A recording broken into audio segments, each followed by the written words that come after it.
Hi வணக்கம் நண்பர்களே. நாம் இந்த வீடியோவில் என்ன பார்க்க போகிறோம்னா மே 23ஆம் தேதியிலிருந்து மே 31ஆம் தேதி வரைக்கும் உள்ள வானிலை தகவலாக பார்க்க போகிறோம்.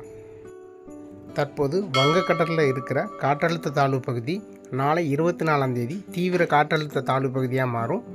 25ஆம் தேதி ரீமெல் என்ற புயலாக மாறி மேற்கு வங்கம் மற்றும் பங்களாதேஷ் ஆகிய இடைப்பட்ட பகுதிகளில் கரையை கடக்கும். இதனால் தமிழ்நாடு முழுவதும் 23ஆம் தேதியிலிருந்து 26ஆம் தேதி வரைக்கும் நமக்கு மிதமான மழை அல்லது கனமழை பெய்யும். மேற்கு தொடர்ச்சி மலைகளில் கனமழை, சில இடங்களில் மிக கனமழையும் பெய்யும், அதிதீவிர கனமழையும் பெய்யக்கூடும். மே 23 மற்றும் மே 24 ஆகிய 2 நாட்கள் மழையின் தீவிரம் சற்று அதிகமாக இருக்கும். அதாவது மேற்கு தொடர்ச்சி மலைகளை ஒட்டியுள்ள மாவட்டங்களில் நமக்கு கனமழை அல்லது சில இடங்களில் மிக கனமழை பெய்யும். அதன் பிறகு உள் மாவட்டங்களில் மிதமான மழை அல்லது சில இடங்களில் கனமழை பெய்யும். இது தவிர வட மாவட்டங்களான சென்னை, காஞ்சிபுரம், திருவள்ளூர், ராணிப்பேட்டை, வேலூர், திருவண்ணாமலை, விழுப்புரம், செங்கல்பட்டு ஆகிய மாவட்டங்களில் சில இடங்களில் மிதமான மழை பெய்யும்.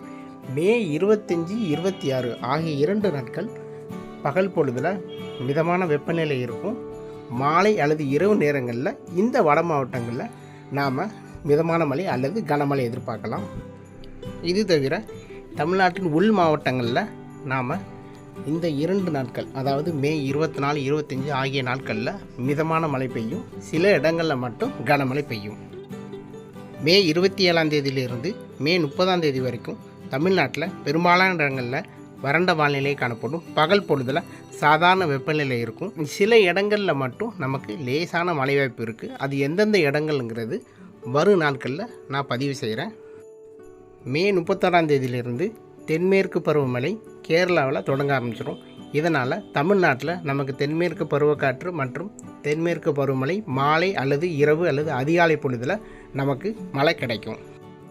வானிலையை பொறுத்த வரைக்கும் ஒவ்வொரு நாளும் பல மாற்றங்கள் காணப்படும். ஸோ தொடர்ந்து இந்த சேனலை சப்ஸ்கிரைப் பண்ணி வச்சுக்கோங்க. அப்படி பெல் ஐக்கான் கிளிக் பண்ணி வச்சுக்கோங்க. அப்போ தான் நான் கொடுக்குற வானிலை தகவல் உங்களுக்கு வந்து சேரும். மீண்டும் அடுத்த வீடியோவில் வேறொரு நாள் வானிலை தகவலோடு உங்களை சந்திக்கிறேன். நன்றி, வணக்கம்.